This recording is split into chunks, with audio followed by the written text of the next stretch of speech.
Namaste, Jai Bharat. Pakistan always had the habit of juxtaposing Bharat or whatever happens in Bharat. We treated Mahatma Gandhi as the person behind Bharat. Rightly or wrongly is a different question. So they started juxtaposing Mahatma Gandhi with Muhammad Ali Jinnah. Both are Gujaratis, that's a different thing. And we had Rabindranath Tagore as a great poet who was the first Nobel laureate in anti-racial, if I'm not wrong. So they juxtaposed Muhammad Iqbal with juxtaposed Ravi Thakur with Muhammad Iqbal, and they called him Allama Iqbal. Now, Iqbal had given very serious messages to the Muslim community of the then Bharat who were longing for the two-nation theory. It was in 1930. In 1930, the All India Muslim League annual conference, which was held in Allahabad, now Prayagraj, those days Allahabad, Prayagraj, Muhammad Iqbal was the president of that, not because he was accepted as a president unanimously, but there was no other leader that time in Bharat because the All India Muslim League so-called popular leaders were in England for a round table conference then. So Muhammad Iqbal got the chance. And in those days, Punjabis were not given that kind of a position or respect in All India Muslim League. Note this point. In All India Muslim League, Punjabis were not given that kind of a respect. The other Urdu-speaking people, very powerful in Bharat, who now become the Muhajirs and unwanted in Pakistan with the Punjabi-dominated scenario. So these things one should remember. So in spite of Iqbal being a Punjabi, he was made the president of that conference in 1930. And on December 29, if I am not wrong, the 29th of December in 1930, Muhammad Iqbal gave his presidential address very enthusiastically because it was a very rarely obtained chance to become president of the annual conference of the All India Muslim League then. And on the 29th of December, Muhammad Iqbal gives a presidential address which, when printed subsequently, came to 22 pages in length. So I can quote, I have the text with me. No, I will not quote. Quoting will take time. So in that presidential address, he calls to all Muslims that Islam is an authority which everyone has to follow. So he was a philosophy doctorate, Muhammad Iqbal. So he knows how to philosophize, and he was philosophizing the scenario, very nicely philosophizing. So he wanted to tell them Islam is an authority which everyone has to follow. Fine.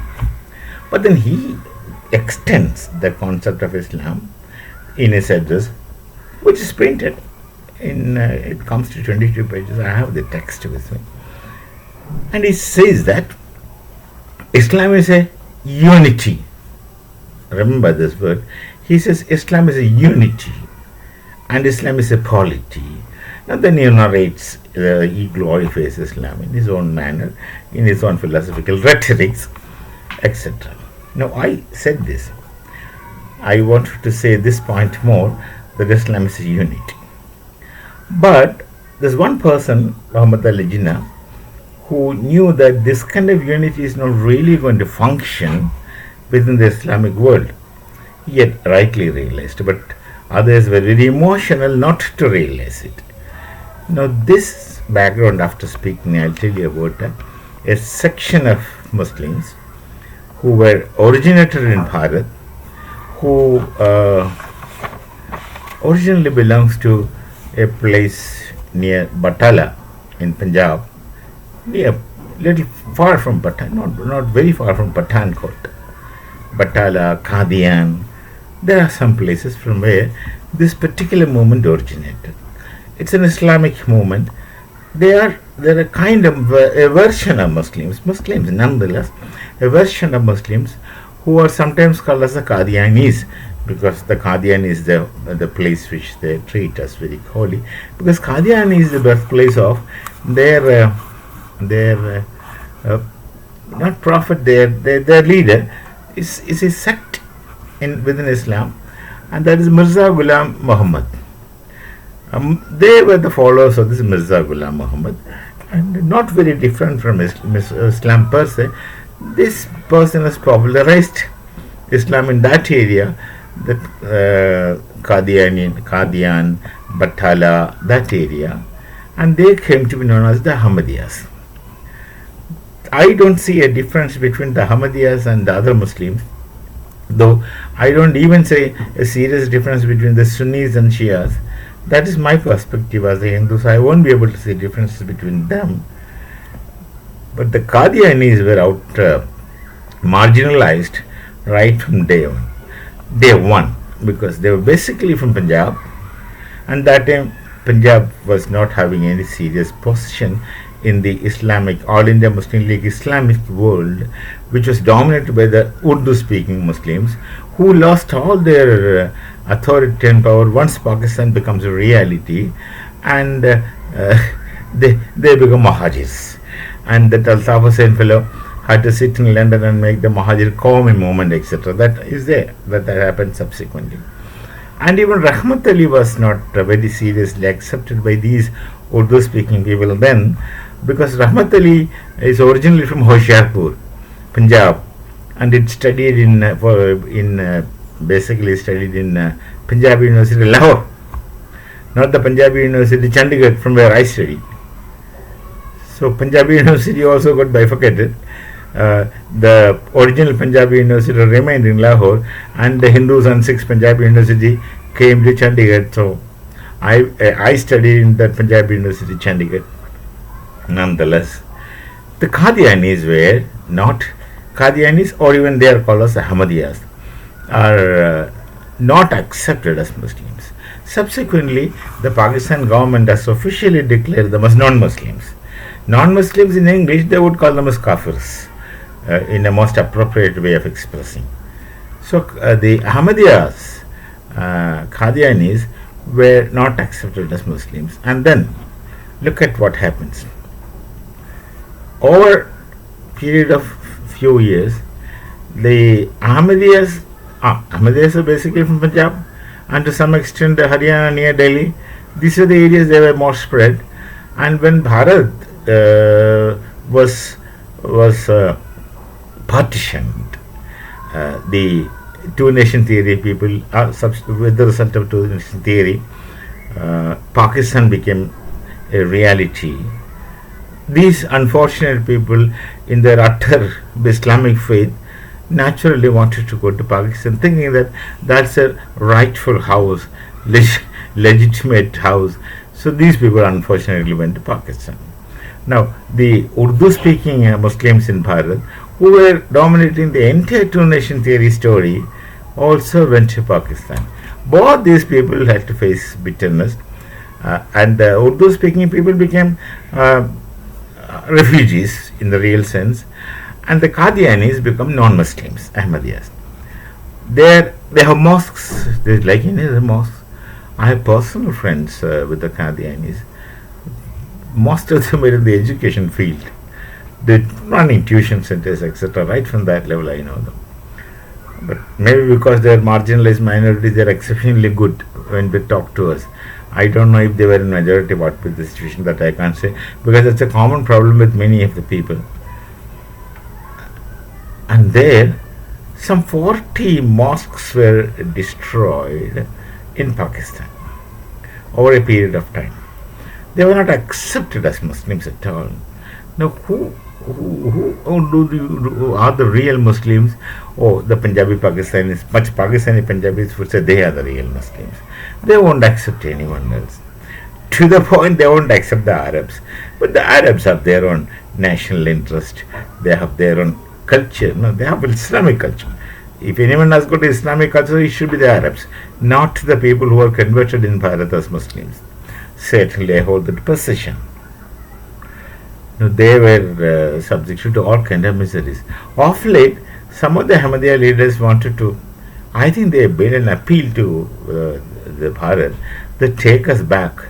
We would like to come back to your home. Of course, I am very skeptical about their coming back. Now they have miseries like those refugees who went to Europe. Now they are miserable, but the moment they get into a place and find themselves not miserable, they will want their ways. They will want everyone else to follow their ways. This is precisely what happened in all European countries except Netherlands, because they did not take much refugees. You look at Germany, you look at France, you look at UK, and look at any other nations that they go as refugees like begging bowls, and then when they become comfortable, they will be out in the street offering prayers on the street and highways, and then wanting their ways and wanting everyone to follow their kinds of life and existence. This is what people say. I need not to explain these things. It's there in front of you. Whether you realize it or not becomes your problem. Now these people they belong to this Mirza Ghulam Muhammad. He was born in 1835, if I'm not wrong. Though near Batala, Qadi, and these people are not accepted as Muslims. What are they? As officially, as per Pakistani government, they are not Muslims. They are Kafirs. But if you ask them, Qadianis, what are they? I don't know what answers they would give. That's what recently they wanted to come back to Bharat. But not as Hindus. They have nothing to do with Hinduism per se. They wanted to come back to Bharat and continue as Ahmadiyyas. There are many Ahmadiyyas in Bharat. They have their own mosques and they are comfortably existing, living comfortably. That is because they are in Bharat. But in Pakistan, they are treated as Kafirs. Now this is Ramadan month just started yesterday, day before something. And now in Pakistan, they were not allowed to fast. This is the information news that I get. They are not allowed to fast. They are not allowed to maintain, they call it as Roza. They are not allowed to pray. They are not even allowed to have their own mosques. What kind of unity Iqbal was foreseeing? I'm just coming back to the point which Islam made in 1930, 29th of December, in his presidential address, that Islam is a unity, and this is the kind of unity what we happen to see after I listened to his Iqbal's speech. What kind of unity is Islam? That is how Iqbal was able to foresee that kind of unity. I don't know. What we see today is that Punjabis are a different kind of Muslims, and Baluchis are a different kind of Muslims, Multanis are a different kind of Muslims, Pashtunwa, Pathans are a different kind of Muslims, and everyone is a different kind of Muslims, and the worst of all are the Mohajir Muslims, different kind of Muslims, and of course the Ahmadiyyas are not at all Muslims. This is what I happen to see. This is the prediction of Muhammad Iqbal. Islam is unity. Actually, this Rahmat Ali was more correct in designing the map of Pakistan. He designed the map of Pakistan even while sitting in England. He was doing law there, and he also got some people with him who, of course, left him out of fear or persecution. This man was very hyperactive. Rahmat Ali was very hyperactive. He has actually coined the name Pakistan. He has coined the expression Pakistan. He even designed a map for Pakistan. He had designed the geography area of Pakistan, which of course is today's Pakistan, minus Bangladesh. He has not allowed Bangladesh, and he has not permitted, he has not counted the Deccan, the Latif and Company, Hyderabad, etc. He has not counted. He has only counted the present Punjab area as Pakistan, because he himself was a Punjabi. More probably he wanted Hoshiarpur also totally within Pakistan, because that's where he is born. So this person, Rahmat Ali, was right, but then he was ousted, and the Urdu speaking people who went to Pakistan they were very well off, and they were in power, they were in authority, they were completely destroyed and sidelined by the Punjabi dominated Pakistani government, etc., etc., etc. So this is the kind of unity that Iqbal had seen. Mazhab nahi sikhata aapas mein bhai rakhna. He has written that. And because he has written that, but in result, right from madrasa, nafrat is taught to the children in Pakistan. Hatred is taught. Specifically hatred towards the Hindus and of course Jews. Jews are always hateable for their perceptions. So this is a kind of unity Iqbal has envisaged with all his philosophical training and PhD in philosophy. Wonderfully he has delivered that lecture. That's great reading. If we had time I would have read it out, but there's no time. It becomes a very long video, and as it is, the topics which I discuss are not very light, and it's not for casual viewing, casual saying. It's for someone who wants to take things serious. So this is the kind of unity we find in Islam today, practically, in spite of Muhammad Iqbal's utter faith of unity. Of course, the one interview was scheduled by a journalist with Iqbal just few months before he died, but that interview did not take place because that person who was supposed to go and interview Iqbal, something went wrong with his mother, so he could not reach, and before the interview could be taken, Iqbal expired. Otherwise, we would have had the previous some interviews are there suggesting towards this, we would have had a different impressions of Iqbal, but then that never did happen.